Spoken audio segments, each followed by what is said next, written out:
How many volunteers do you have globally? Difficult to tell in the totality directly.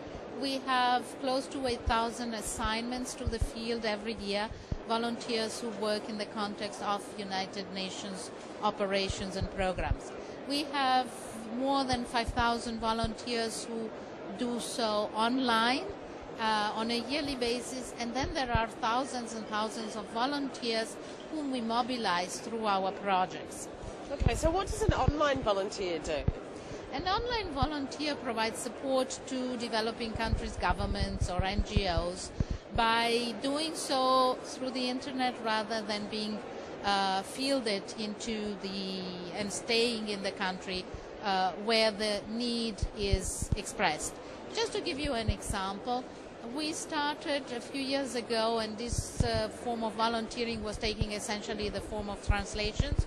Now we have many different other ways that go from developing strategic plan, resource mobilization strategies, to providing interpretation of satellite photos to assist governments in assessment of climate threats, cyclone risks, and so on.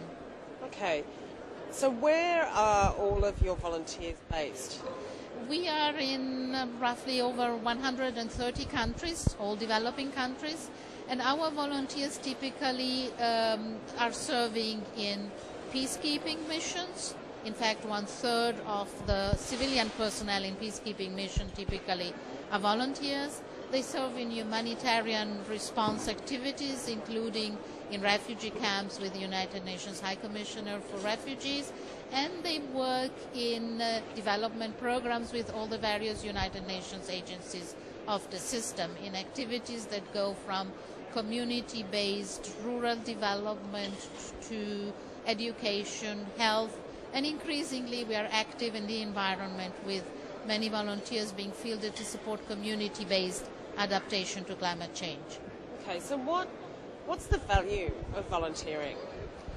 There are two dimensions to it. We shouldn't think of value only in economic terms, while obviously it is important. We've conducted some studies, and according to those, depending on the context, but the voluntary sector contributes between 3 and 5% to a country's GDP. So it is quite an important contribution. What is more difficult to measure, but perhaps even more important, is the social value of volunteerism. Because volunteerism is an expression of free will and solidarity. I would argue the highest way of expressing the humanity that we all share.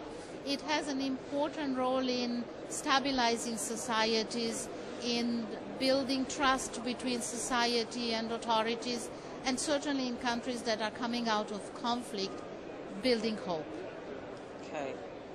And why are you here at COP15? We are here because we have an important message to give to governments and delegations present. And the message is your people, your citizens are committed, are concerned about climate change, and are doing something themselves. You too do something, seal the deal. In order to support a Seal the Deal campaign, we have launched a parallel one, which is we called Volunteering for Our Planet.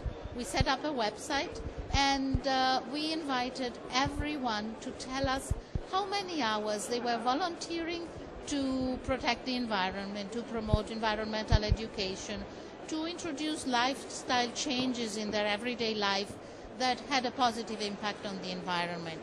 And we launched a website in mid-October, and just a few minutes ago we have clocked in 1.5 million hours of voluntary work that people around the world have contributed, doing something out of their initiative for the environment. And we feel this is an outstanding demonstration of the value of volunteering, but also of the commitment of citizens around the world. An important message to the governments here in Copenhagen who have to indeed seal the deal.